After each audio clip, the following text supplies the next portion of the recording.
कोई डाउट है? रूपू डाउट है बेटा? चौधरी? नहीं भैया नहीं। खुशी? ठीक है, स्टार्ट कर।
हाँ भैया अमरीश, आवाज आ रही है? आज अमरीश कैसा गया भाई हमारा? और ये आर्मी के नाम से कौन आया बेटा क्लास में? ये आर्मी नाम से कौन सा बच्चा आया जरा हमारा, ताकि मैं स्टार्ट करूँ भाई? बता दीजिए जरा, आइडेंटिफाई योरसेल्फ।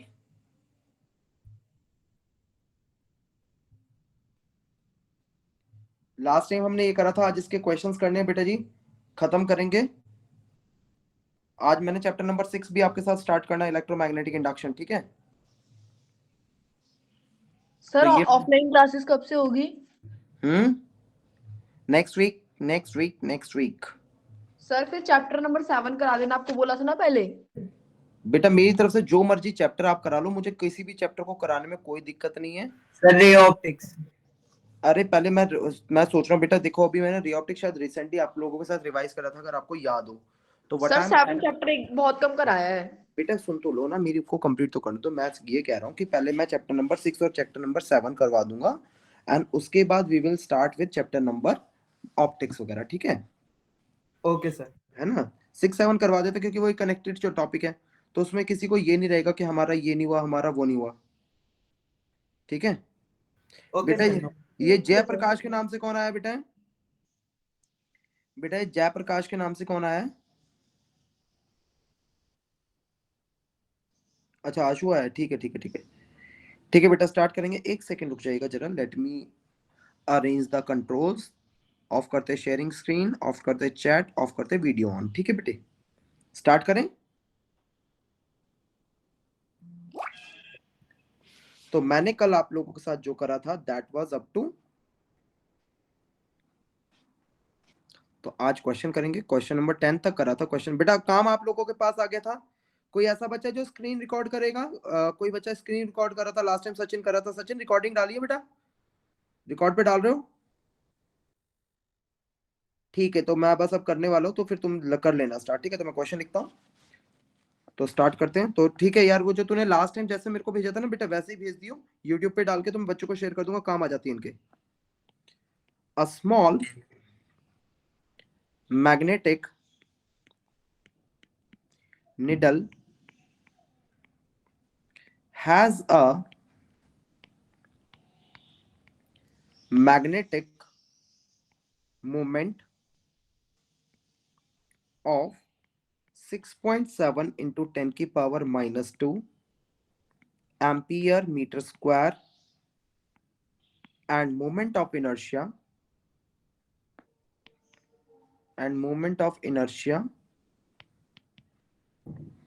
7.5 into 10 की power minus 6 kilogram meter square in a magnetic field of, it performs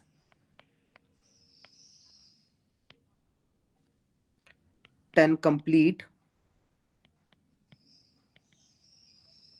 oscillation 6.70 second.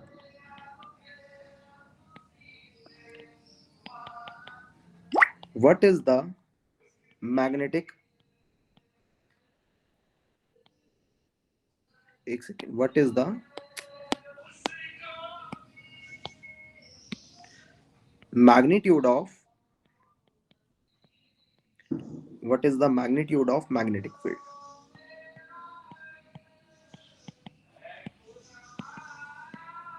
हाँ जी, करिए जल्दी फटाफट से क्वेश्चन, क्या आएगा आंसर इसका? करो सचिन बेटा जल्दी।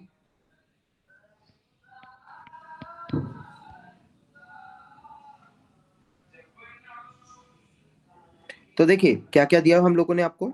मैग्नेटिक डाइपोल मोमेंट दिया हुआ इधर 6.7 into 10⁻², ampere metre square. Moment of inertia दिया 7.5 into 10⁻⁶ kilogram metre square. Magnetic field निकालने को बोला है, एंड टाइम ऑफ 10 ऑसिलेशन मैंने आपको दे दिया कितना, 6.70 सेकेंड। तो दिस इंप्लाइज टाइम पीरियड जो होगा वो क्या होगा, T is the time period is time taken to complete one oscillation. तो this will be your 6.70 divided by 10। तो इससे कितना आएगा, 0.670 सेकेंड, ये आ जाएगा। नाउ जब सिंपल हार्मोनिक मोशन होता है तो क्या होता है, we know that time period का फॉर्मूला क्या होता है बेटा जी, t equals to 2 pi under the 2 root pi under root I upon mb। I upon M B. देखिए हमारी छोटी बहन ने बिल्कुल सही बताया। अगर इसको स्क्वायरिंग बोथ साइड करते हैं तो क्या आएगा, T square will be your 4 pi square I by M B. तो यहां से b जो आएगा that will be your 4 pi square I by M T square, ये आएगा बेटा। क्लियर है बात? तो b इक्वल्स टू 4 इंटू 3.14 का होल स्क्वायर। आई कितना दिया हमने आपको क्वेश्चन में, आई मेरे पास वैल्यू है 7.5 इंटू 10⁻⁶ डिवाइडेड बाय m जो दिया हुआ this is 6.7 into 10⁻⁻2 and t जो दिया है 0.670 का स्क्वायर। जरा बताइए क्या आंसर आएगा बेटा जी, जल्दी बताओ कितना आएगा बाबू। 9.83 इंटू 10⁻³ टेस्ला। बस ये मैथमेटिक्स मैं आपके लिए छोड़ रहा हूँ, मेरे पास आंसर था इसलिए मैंने लिख दिया। फटाफट से देखिए क्वेश्चन को, कोई डाउट है तो बोलिए। सर मूवमेंट ऑफ इनर्शिया का एग्जैक्ट मतलब क्या होता है? देखो आपको एक चीज बताता है, इनर्शिया क्या होता है, पहले सिंपल इनर्शिया की डेफिनेशन समझो। इनर्शिया किसी बॉडी की अपनी इंटरनल प्रॉपर्टी जो ये बताती है कि कोई बॉडी अपने आप से अपनी स्टेट को चेंज कर सकता है या नहीं। तो लीनियर मोशन के दौरान जो है ना, इनर्शिया डिटरमाइन करता है बॉडी का मास। वही जब हम लोग रोटेशन मोशन की बात करना शुरू कर देते हैं, तो रोटेशन मोशन में मास एक इनफ क्वांटिटी नहीं होती जिससे इनर्शिया डिटरमाइन किया जाए।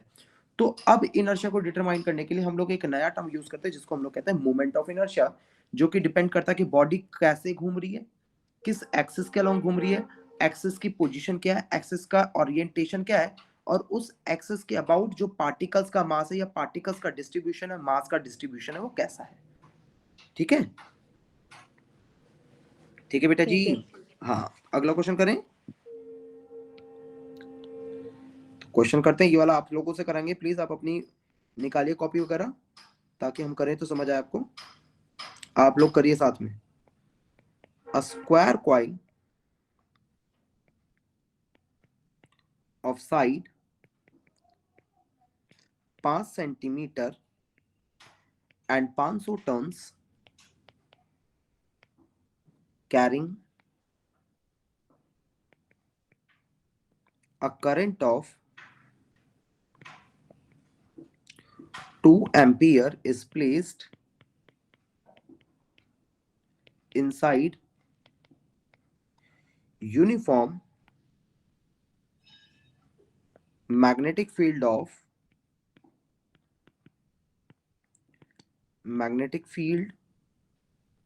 of 2.5 Gauss. The coils are free to turn in uniform magnetic field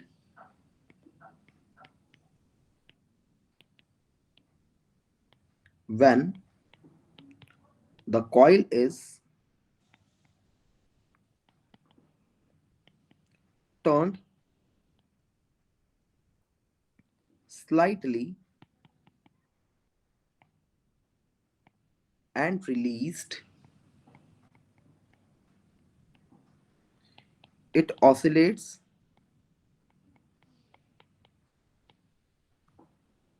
with frequency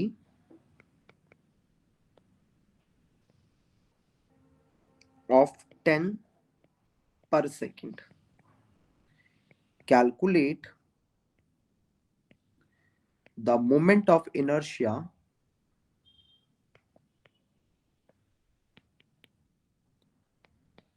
of the coil. हाँ जी, निकालिए कॉइल का मोमेंट ऑफ इनर्शिया, निकालिए फटाफट से। क्या आएगा? कर बेटा साक्षी, क्वेश्चन करके बताओ। साइड दिया 5 सेंटीमीटर स्क्वायर कॉइल का, नंबर ऑफ टर्न्स दिए हैं इसके अंदर 500। It carries a current of, small I दिया, मैं स्मॉल आई से रिप्रेजेंट कर रहा हूं करंट को, 2 एम्पियर। मैग्नेटिक फील्ड दिया 2.5 गॉस। निकालने को बोला है मोमेंट ऑफ इनर्शिया। क्या पता है? मैं फ्रीक्वेंसी का, भैया एम की जगह एन ही आएगा ना? हाँ फ्रीक्वेंसी का फॉर्मूला क्या था? 1/2 1/2 pi under the root M B upon I, M B upon I. और एम को क्या लिख सकते हैं हम लोग?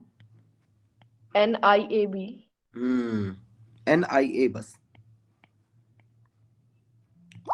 एन आई और ए is the area.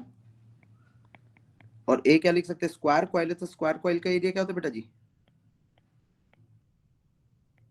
N I side का स्क्वायर बी बाय आई, ये आएगा बेटा। जी सर। एक सेकंड रुकना, कोई बच्चा खड़ा है क्या? दिव्यांशु, आशीष कुमार, एक सेकंड रुकना बेटा, कोई बच्चा रुक गया है जो आ नहीं पा रहा, रुक जाओ।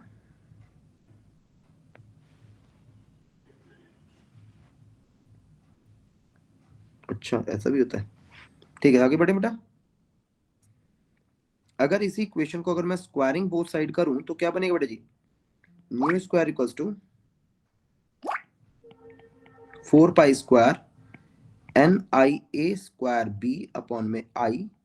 और आई क्या होगा बेटा जी? N I A square B upon में 4 पाई स्क्वायर आई, ये होगा बेटा। तो मोमेंट ऑफ इनर्शिया क्या आएगा? उल्टा लिख दिया क्या? एक सेकेंड, न्यू स्क्वायर, ठीक है बेटा।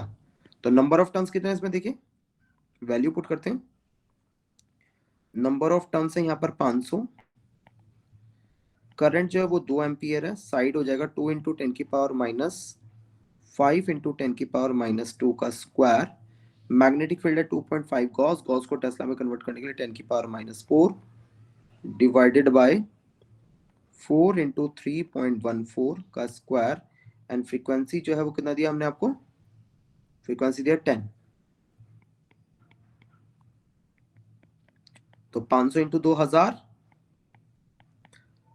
5 पंजे 25 इंटू 10 की पावर घटा 4, 2.5 इंटू 10 की power minus 4 divided by 4 into 9.854, 10 का स्क्वायर इज 100। तो 1 2 1 2, एक से ये चला जाएगा -3, तो 25 इंटू ये कितना आ जाएगा? 6.25 इंटू 10 की power minus 7 divided by 4 into 9.854, कितना आएगा बेटा जी जरा ये बताइए? 1.58 इंटू 10 की पावर माइनस 7। 1.58 गलत आएगा, गलत आ रहा है ये। अच्छा सॉरी, हमने गलत लिखा है ये। क्या होगा? 25 पंजे 625 होता है, 2.5 है तो 62.5 होगा। अब ठीक है, 1.58 इंटू 10 की power minus 7 kilogram metre square. देखिए ध्यान से क्वेश्चन, बहुत ध्यान से देखिए पूरा क्वेश्चन, प्लीज सॉल्यूशन देखिए। कोई डाउट है तो बोलो। रूपू ध्यान से देख बेटा। सर हम ये स्क्वायरिंग बोथ साइड क्यों करते हैं हर जगह? बेटा देखो ना, जब हमें रूट के अंदर का वेरिएबल निकालना है, अब देखो ये जैसे मोमेंट ऑफ इनर्शिया रूट के अंदर है ना, तो रूट के अंदर, ताकि मेरे को बाद में रूट ना सॉल्व करना पड़े ना, तो इसलिए मैंने स्क्वायरिंग बोथ साइड से उसको लीनियर फॉर्म में लिख लिया। देखो ध्यान से, है ना? Okay sir. और कोई डाउट? जल्दी बोलिए अगर कोई डाउट है तो किसी को। क्लियर बेटा? सचिन, रुपेश, खुशी, हाँ भैया क्लियर है। ठीक है, आगे बढ़े। तो देखिए अब जरा थोड़ा सा मैं आपके साथ डिस्कस कर लेता हूँ टॉपिक अगला। तो यहां तक हमने काफी सारे क्वेश्चन आपके साथ डिस्कस करे। नेक्स्ट जो टॉपिक मैं आपके साथ डिस्कस कर रहा हूं दैट इज योर, अब देखो मैं सारा नहीं लिखूंगा, सिर्फ मैं समझा रहा हूं इसलिए मैं ध्यान समझाने की कोशिश कर रहा हूं। Classification of magnetic materials. मैंने लास्ट टाइम जब आपके साथ इसकी थ्योरी डिस्कस करी थी ना, तो मैंने कुछ टर्म्स डिस्कस करी थी, याद है? Intensity of magnetization, susceptibility, permeability, ये सब बोला था या नहीं बोला था? हाँ भैया याद है। याद आ गया? ठीक है। तो हमने जब क्लासिफिकेशन ऑफ मैग्नेटिक मटेरियल बोला था तो हमने क्या करा था, हमने आपको 3 मटेरियल बोले थे। कौन कौन से बोले थे? एक डाया डायामैग्नेटिक, पैरा फेरो। ठीक पैरा है, और फेरो। हाँ डायमैग्नेटिक मटेरियल। दूसरा जो था that was paramagnetic material, and तीसरा जो था दैट वाज फेरोमैग्नेटिक मटेरियल। और जहां तक मुझे याद है मैंने इनके आपको एग्जाम्पल भी बताए थे, और प्रॉपर्टीज या तो मैंने बताई होगी या पढ़ने के लिए बोला होगा, बोला था। दोबारा सुन लीजिएगा। तो डायमैग्नेटिक मटेरियल कौन से होते हैं, देखिए मैं लिखूंगा नहीं इसलिए सुनिए ध्यान से। डायमैग्नेटिक मटेरियल कौन से होते हैं, इनका बिहेवियर कैसा होता है? ये स्पेशल टाइप के मैग्नेटिक मटेरियल होते हैं जिनको अगर हम लोग एक्सटर्नल मैग्नेटिक फील्ड के अंदर रखें तो ये वीकली रिपेल किए जाते हैं। पैरामैग्नेटिक मटेरियल कौन से होते हैं? ये वो मैग्नेटिक मटेरियल होते हैं जिनको हम लोग एक्सटर्नल मैग्नेटिक फील्ड के अंदर रखें तो ये वीकली अट्रैक्ट होते हैं। जबकि फेरोमैग्नेटिक मटेरियल कौन से होते हैं? ये ऐसे मैग्नेटिक मटेरियल होते हैं जिनको हम लोग एक्सटर्नल मैग्नेटिक फील्ड के अंदर रखें तो ये स्ट्रांगली अट्रैक्ट होते हैं। याद आ रहा नहीं आ रहा बेटा, याद आया नहीं आया? ये हमने पढ़ा हुआ है। इसके यस बाद, हाँ, इसके बाद ये पढ़ने के बाद हमने जब डायमैग्नेटिक, पैरामैग्नेटिक, फेरोमैग्नेटिक आप लोगों के साथ कर लिया था, हमने इनके एग्जाम्पल बोले थे। जैसे मैं बोलूं डायमैग्नेटिक मटेरियल के एग्जाम्पल क्या होते हैं? Bismuth, copper, lead, tin, gold, silicon, water, nickel, chloride, ये सब, ये बोला था। अगर मैं बोलूं पैरामैग्नेटिक मटेरियल के तो manganese, aluminium, chromium, platinum, sodium, dioxygen, copper, fluoride etcetera. Paramagnetic material के सॉफ्ट आयरन, स्टील, निकल, कोबाल्ट, ये हमने बोले होंगे आपके साथ, बोले थे, बोले थे। हाँ भैया। हाँ तो ठीक है, जरा इनके ऊपर अब जरा एक दो क्वेश्चन करते हैं जिनके आंसर हमें मिश्रा जी बताएंगे, ठीक है? क्वेश्चन नंबर कौन से तक होता है? 13 करते हैं। This is question number 13। Question number 13 क्या कहते हैं सबसे पहले? विच ऑफ द, याद रखना सा क्वेश्चन आता आ जाएगा, और अब तो ऑब्जेक्टिव होता है तुम्हारा पेपर तो बिल्कुल आने के चांसेस है। Which of the following material are diamagnetic?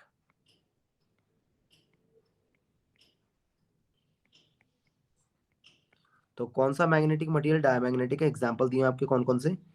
Bismuth, aluminium, copper, sodium, nickel, calcium. हाँ भाई मिश्रा जी बताइए। हाँ जी मिश्रा जी, कौन कौन से होते हैं? Sir bismuth. हम्म, कॉपर। और बताइए। तो इसके अंदर तो ये दो ही हैं, ठीक है बेटे, इसके अंदर तो ये दो ही हमने डायमैग्नेटिक लिखे हुए हैं। अगला करते हैं। विच ऑफ द, बेटा म्यूट द माइक किसका ऑन है? Following material are paramagnetic?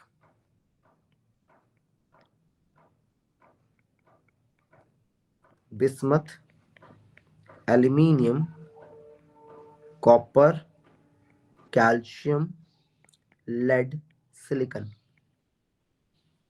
बताओ मिश्रा जी। मिश्रा जी एल्यूमिनियम। कौन कौन सा होता है? एक तो एल्यूमिनियम और दूसरा, कैल्शियम। और कोई है? और कोई मटेरियल है तो बोलिए, नहीं तो नो आगे सर। बढ़ते हैं। ठीक है, अगला क्वेश्चन करते हैं। Which of the following material is ferromagnetic?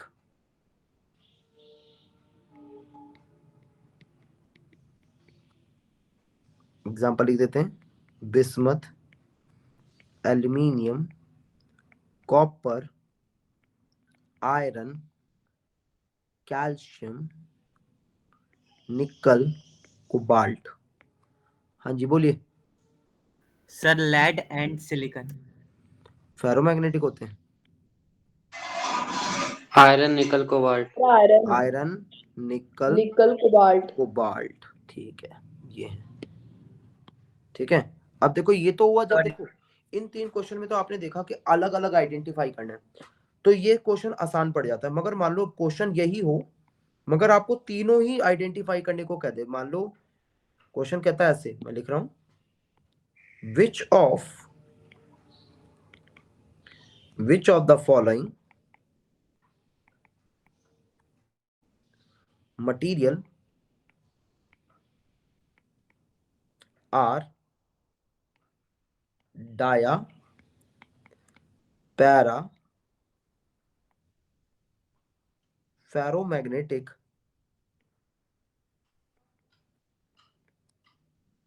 Zinc, platinum, sodium, nitrogen, cobalt, aluminium dioxygen. बताओ जी मिश्रा जी। सर जिंक और जो नाइट्रोजन है वो डाया होगा। ठीक है, नाइट्रोजन और जिंक जो है बहन ने बताया, ये दोनों क्या है आपके डायामैग्नेटिक है। बहुत बढ़िया, और बताइए। और प्लैटिनम, सोडियम, एल्युमिनियम और ये O2 ये होगा पैरा। एल्यूमिनियम और डाइऑक्सीजन ये आपके हो गए पैरा। Very good. और CO हो गया फेरो। और कोबाल्ट इसमें जो दिया है वो हमारा फेरोमैग्नेटिक है। बहुत बढ़िया, बहुत बहुत बढ़िया, खुश कर दिया आपने। किसी को कोई डाउट है यहाँ तक तो बोलिए। तो देखिए आइडेंटिफाई करने में इस टाइप के क्वेश्चन आते हैं। देखिए ध्यान से, किसी को कोई डाउट है तो अभी बोलिए, नहीं तो आगे बढ़ेंगे हम लोग। तो मैं फिर दोबारा रिकॉल कर देता हूँ आपके साथ कुछ प्रॉपर्टीज। जैसे अब मैं फिजिकल प्रॉपर्टी पढ़ रहा हूँ या बोल रहा हूँ आपको डायमैग्नेटिक मटेरियल की। डायमैग्नेटिक मटेरियल कौन से होते हैं? जिनको हम लोग एक्सटर्नल मैग्नेटिक फील्ड के अंदर रखें तो ये वीकली रिपेल किए जाते हैं। अब इनको क्या होता है कि भाई अगर इन मटेरियल की रॉड को उठा करके हम लोग एक्सटर्नल फील्ड के अंदर रखें तो इनकी रॉड जो है वो अलाइन करती है परपेंडिकुलर टू द डायरेक्शन या transverse direction of magnetic field, क्योंकि ट्रांसवर्स डायरेक्शन में मैग्नेटिक फील्ड सबसे वीक होती है। ठीक है, आप ये बोल दो।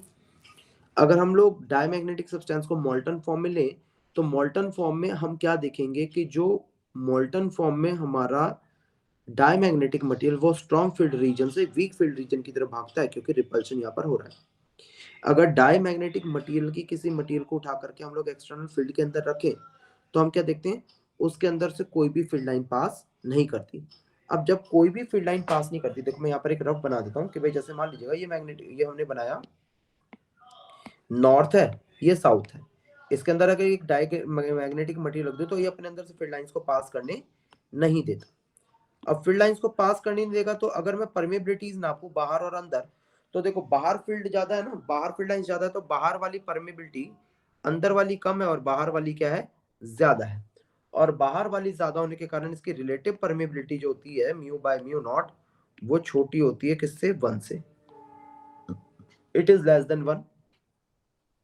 तो इसके काई एम क्या होता है, म्यू आर क्या होता है, mu R equal to 1 plus chi M. आपने रिलेशन हमारे साथ पढ़ाई है। अगर देखो तो म्यू काई एम क्या जाएगा, mu R minus 1। Mu R की वैल्यू ऑलरेडी 1 से छोटी है तो काई एम इसका क्या होगा, काई एम इसका नेगेटिव होगा। ठीक है, और ये डायमैग्नेटिक मटेरियल की जो प्रॉपर्टी होती है, अगर एक मटेरियल डायमैग्नेटिक है तो वो हमेशा डायमैग्नेटिक रहेगा, वो कभी भी पैरामैग्नेटिक या फेरोमैग्नेटिक की तरह बिहेव नहीं कर सकता। तो आप ये कह सकते हैं कि डायमैग्नेटिक मटेरियल जो है ये मटेरियल क्या करते हैं, टेम्परेचर के साथ इनकी प्रॉपर्टी डायमैग्नेटिक प्रॉपर्टी चेंज नहीं होती। और दो कोई भी और चेंज आ जाए वो मान सकते हैं, मगर कभी ये नहीं होगा कि डायमैग्नेटिक मटेरियल चेंज होकर पैरा हो जाए या फेरो हो जाए। अब पैरामैग्नेटिक मटेरियल इसके उलट क्या होता है, अगर इस मटेरियल के रॉड को हम लोग मैग्नेटिक फील्ड के अंदर रखें तो क्योंकि ये वीकली अट्रैक्ट किए जाते हैं तो इनकी रॉड जो होगी वो अलाइन करेगी in the direction of field. ठीक है, फील्ड की डायरेक्शन में अलाइन कर जाएगी। अगर मॉल्टन फॉर्म में लेते तो हम क्या देखेंगे कि जो मटेरियल है वो वीक फील्ड रीजन से स्ट्रॉन्ग फील्ड रीजन की तरफ आ रहा है। अगर हम लोग क्या देखते हैं कि इस मटेरियल को उठा करके हम एक्सटर्नल फील्ड के अंदर रखें, तो एक्सटर्नल फील्ड के अंदर हम लोग क्या देखेंगे कि ये मटेरियल अपने अंदर से मैग्नेटिक फील्ड लाइंस को पास करने देता है। बहुत ज्यादा तो नहीं, बट फिर भी बहुत सारी फील्ड लाइंस को पास करने देता है। अगर अंदर फील्ड म्यू है, बाहर फील्ड म्यू नॉट है, तो हम क्या देखेंगे, म्यू जो है इस बार बड़ा होगा म्यू नॉट से, जिसके कारण इसकी रिलेटिव परमेबिलिटी वो 1 से बड़ी होगी। और रिलेटिव परमेबिलिटी 1 से बड़ी है तो इसकी ससेप्टिबिलिटी क्या होगी, पॉजिटिव होगी। और इन मटेरियल्स की जो मैग्नेटिक प्रॉपर्टी है वो टेम्परेचर के साथ चेंज होती है और क्या फॉलो करती है, chi M is inversely proportional to T. इसी को हम लोग क्या कहते हैं, क्यूरी लॉ इन मैग्नेटिज्म। ठीक है बेटा जी, chi M is inversely proportional to T मतलब अगर आप किसी पैरामैग्नेटिक मटेरियल के अक्रॉस टेम्परेचर को बढ़ाएंगे तो आप क्या नोटिस करेंगे, टेम्परेचर बढ़ाने से इन मटेरियल को मैग्नेटाइज करना उतना ही ज्यादा मुश्किल हो जाएगा। क्लियर बैठती है यहाँ तक? यहाँ तक है बेटा जी क्लियर? फेरोमैग्नेटिक में बिल्कुल पैरामैग्नेटिक जैसी प्रॉपर्टी, बस थोड़े से चेंजेस के साथ कि इन मटेरियल को अगर एक्सटर्नल फील्ड के अंदर रखा जाता है तो ये मटेरियल फटाक से अलाइन करते हैं in the direction of field, इनकी रॉड फटाक से अलाइन हो जाएगी। मॉल्टन स्टेट में हम लोग क्या देखते हैं कि ज्यादा से ज्यादा मटेरियल वीक फील्ड रीजन से स्ट्रॉन्ग फील्ड रीजन की तरफ भागता है। अगर इन मटेरियल्स को उठा करके एक्सटर्नल फील्ड के अंदर रखें तो ये अपने अंदर से मैक्सिमम फील्ड लाइंस को पास करने देता है। अब इसके कारण रिलेटिव परमेबिलिटी की वैल्यू पॉजिटिव होती है, 1 से बड़ी होती है, और बहुत बड़ी वैल्यू होती है 10⁻² से 10⁻6 की रेंज में। ऐसा होता है तो ससेप्टिबिलिटी की वैल्यू भी पॉजिटिव होती है और सेम वो भी एक हाई वैल्यू ले रही होती है 10⁻² से 10⁻6 की रेंज में। हम लोग देखते हैं ये मटेरियल की प्रॉपर्टी भी जो होती है वो किसके ऊपर डिपेंड करती है, it depends upon the temperature. क्या रिलेशन का फॉलो करता है, टी माइनस टी सी। अब टी सी कैसा टेम्परेचर है, हमने ये तो देखा कि काई एम और टेम्परेचर का इनवर्स रिलेशन है, मतलब टेम्परेचर बढ़ाने से जो फेरोमैग्नेटिक मटेरियल है उसकी प्रॉपर्टी वीक होती रहती है, और टेम्परेचर घटते घटते जब बिल्कुल टीसी के बराबर हो जाता है तो इस टीसी टेम्परेचर पे हम क्या देखते हैं कि जो मटेरियल है वो अपना फेरोमैग्नेटिक बिहेवियर बिल्कुल लूज कर देता है और वो पैरामैग्नेटिक मटेरियल के अंदर कन्वर्ट होना शुरू कर देता है। मेरी बात क्लियर है नहीं क्लियर है बेटा जी? क्लियर है बेटा जी यहाँ तक? साक्षी सुना आप सर लोगों एक बार ने? टेम्परेचर वाला कंसेप्ट दोनों में समझा दो, पैरा और फेरो में। समझो क्या कहता है ना कि जो काई एम होता है, क्यूरी लॉ होता है, इनवर्सली प्रोपोर्शनल होगा टी, ये किसके लिए, पैरामैग्नेटिक मटेरियल के लिए। ठीक है, तो मतलब टेम्परेचर बढ़ाओ तो टेम्परेचर बढ़ाने के साथ मटेरियल की पैरामैग्नेटिक बिहेवियर वीक होता जाएगा, मतलब मटेरियल बेकार मैग्नेटिक होता जाएगा। फेरोमैग्नेटिक मटेरियल के लिए सेम रिलेशन होता है मगर किस फॉर्म में फॉलो करता है, टी माइनस टी सी।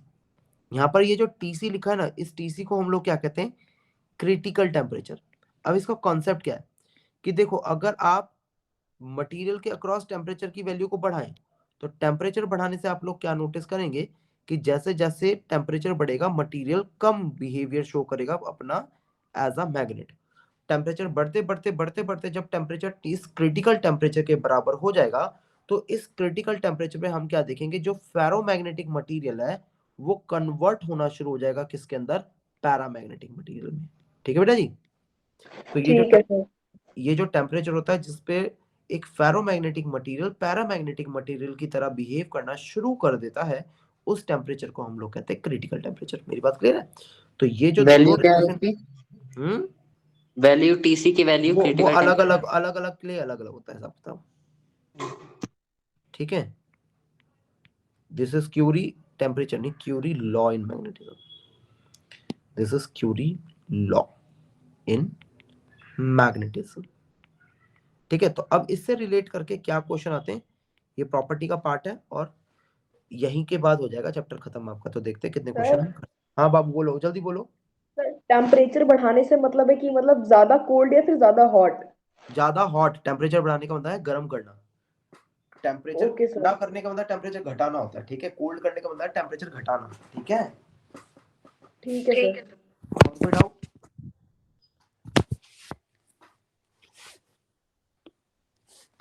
आगे बढ़े, नेक्स्ट जी सर। क्वेश्चन देखते हैं। Question number 17 for today's. आप बताना मुझे, the susceptibility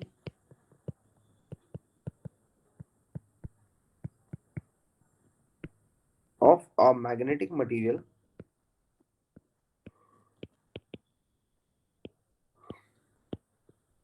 of a magnetic material is 1.9 into 10 की power minus 5.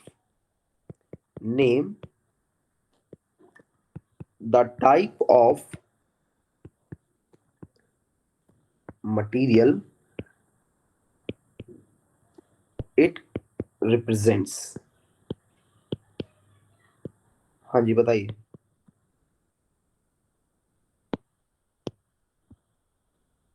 जल्दी बताइए.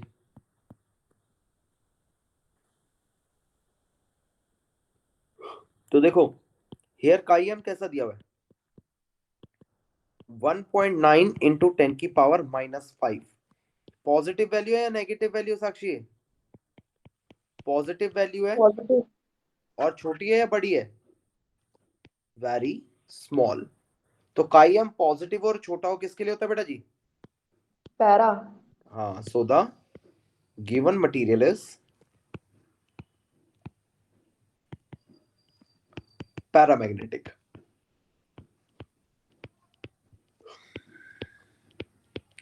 तो ये गिवन मटेरियल पैरामैग्नेटिक नेचर का होता है. क्वेश्चन नंबर 18 क्या कहता है जरा ध्यान से समझिएगा. The magnetic susceptibility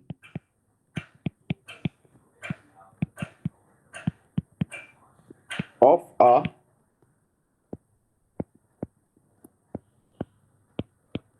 magnetic material is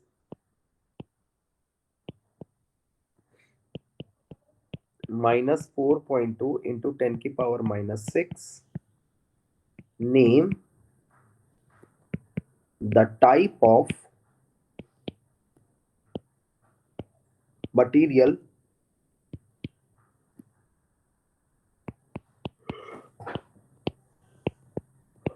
it represent.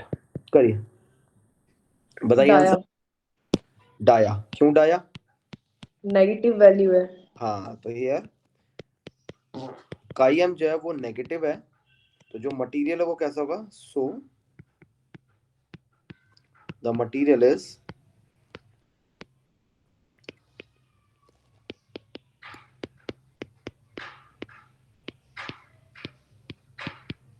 Diamagnetic. तो मटेरियल कैसे नेचर का होगा बेटा जी? डायमैग्नेटिक नेचर का होगा. ठीक है. तो question number 19 is the relative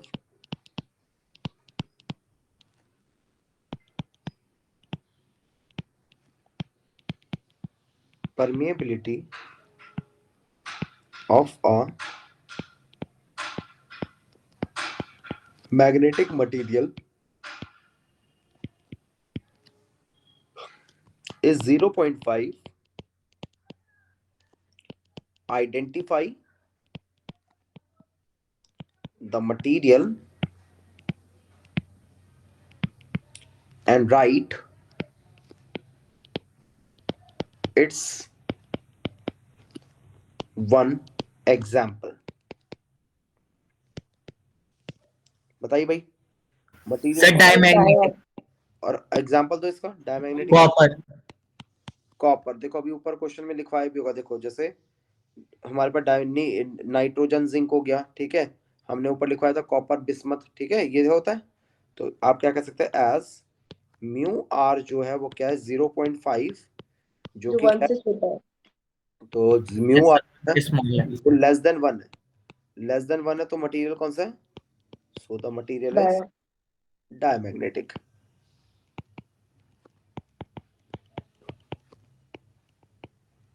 पता है इस वाली वैल्यू को देख के जाना कई बार बच्चे पता क्या होता है कंफ्यूज हो जाते हैं. क्यों कंफ्यूज हो जाते हैं? क्योंकि उनको ये रहता है काईएम पॉजिटिव है तो कई बार जो ना वो काईएम और इसमें रिलेट नहीं कर पाते और वो क्या करते हैं पॉजिटिव वैल्यू देख के और छोटी वैल्यू देख के पैरा बोल देते हैं तो वहीं गड़बड़ हो जाती है.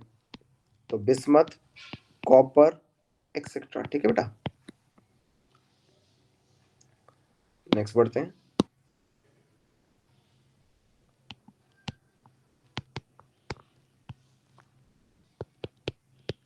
The relative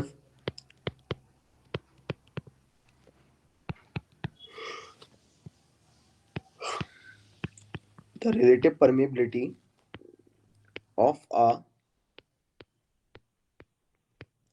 magnetic material is 600.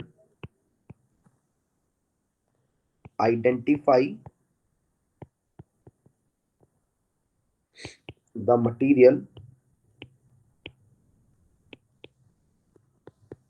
it represents. Ferro. Also, write one example.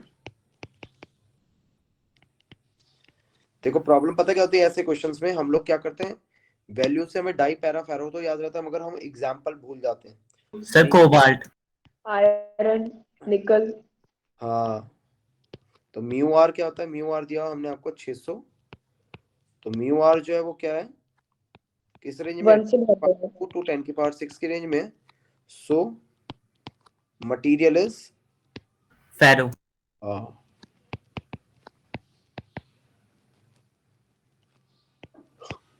Ferromagnetic in nature. और एग्जाम्पल अगर दूं उसका तो क्या लिख सकते हैं हम लोग, आयरन लिख सकते हैं, निकल लिख सकते हैं, कोबाल्ट लिख सकते हैं, एक्सेट्रा। ठीक है, ठीक है मिश्रा जी। Yes sir. अगला question, the magnetic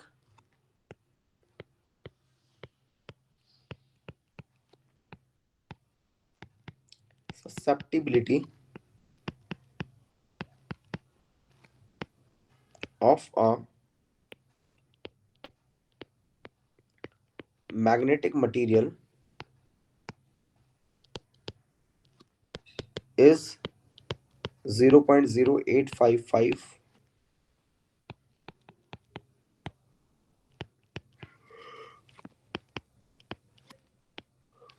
Identify the material it represents. Paramagnetic. Diamagnetic. कौन सा होगा और क्यों होगा? सर होना चाहिए डाया, क्योंकि ये 1 से छोटा है। देखो हियर काईएम जो है, मैग्नेटिक सब्सटिट्यूटिविटी इज काईएम 0.0855। पॉजिटिव है या नेगेटिव है? पॉजिटिव। पॉजिटिव और दूसरे साथ क्या है, स्मॉल वैल्यू है, तो कौन सा मटेरियल हुआ? डायमैग्नेटिक।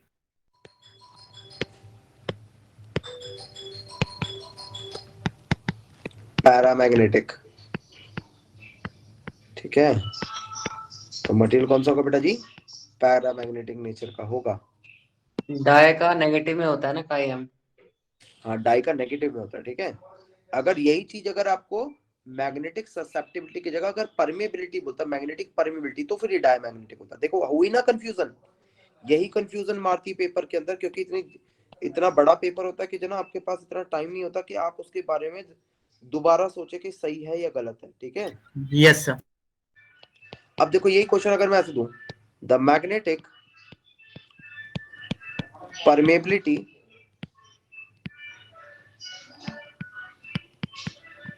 of a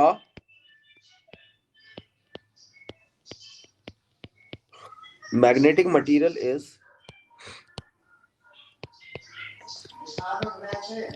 0.0548.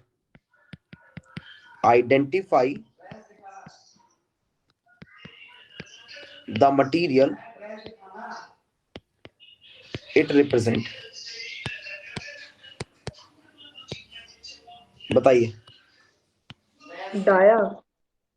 क्यों होगा डाया, पैरा क्यों नहीं है? क्योंकि आर की वैल्यू 1 से छोटी है। हाँ देखो, ये क्या दिया हमने आपको, म्यू आर रिलेटिव परमेबिलिटी दे दिया, म्यू आर 0.0548। अब क्या दिखता है, म्यू आर जो है वो क्या है, वैल्यू को देख के समझ आया, म्यू आर जो है 1 से छोटा है, और 1 से छोटा म्यू आर क्या हो सकता है? Dia. So the material is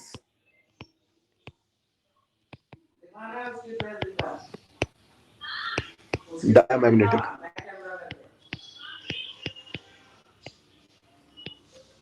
देखिए ध्यान से, फटाफट से देखिएगा। सर कल क्लास होगी? हाँ कल क्लास होगी, परसों भी क्लास होगी, डेली होगी। अनलेस मैं बहुत गंदे तरीके से फंस ना जाऊं तब तक क्लास होगी। कल जैसे मैं मॉडरेशन में था तो जना टाइम नहीं मिला उसमें। कल मैं रात को ही आया हूँ 10 बजे के बाद। भैया इंटेंसिटी ऑफ मैग्नेटिज्म और ये मैग्नेटिक इंटेंसिटी पे क्वेश्चन नहीं आते क्या? नहीं वो डेफिनेशन, पहली बात सुनो, वो डेफिनेशन है बेटे, उनसे हम लोग प्रॉपर्टी को स्टडी करते हैं और क्वेश्चन ये आते हैं मटेरियल्स के, ठीक है। अच्छा, तो बेसिक उनका फॉर्मूला उतना इम्पोर्टेंट नहीं है याद करना? उसका फॉर्मूला इंपॉर्टेंट नहीं है याद करना, ठीक है। आगे बढ़े, आगे बढ़े। Next is your super conductors. हाँ जी, व्हाट आर सुपर कंडक्टर्स, बताइए आप। मिश्रा जी सुपर कंडक्टर्स क्या होते हैं, जल्दी बताओ। These are those material whose resistivity is zero, और ये डायमैग्नेटिक होते हैं नेचर में। हाँ, तो सुपर कंडक्टर्स कौन से होते हैं? These are basically those material जिनकी रेजिस्टिविटी क्या होती है, जीरो, होती है, परफेक्टली डायमैग्नेटिक इन नेचर। हाँ डायमैग्नेटिक नेचर के होते हैं। तो ये दो चीजें अगर कोई मटेरियल फॉलो करता है तो वही मटेरियल क्या होता है, सुपर कंडक्टर कहलाता है। सुपर कंडक्टर बनाने के लिए आप क्या कर सकते हो, क्या कर सकते हैं, in order to form a superconductor, आप क्या करिए, देखिए ध्यान से, अगर एक सुपर कंडक्टर को आपको बनाना है तो आप क्या कर सकते हो, देखो ऐसे करो,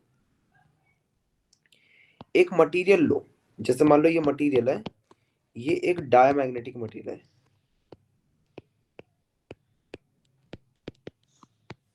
ठीक है। इस मटेरियल के लिए हमने क्या करा, इसको एक्सटर्नल फील्ड के अंदर रख दिया। अब एक्सटर्नल फील्ड के अंदर रख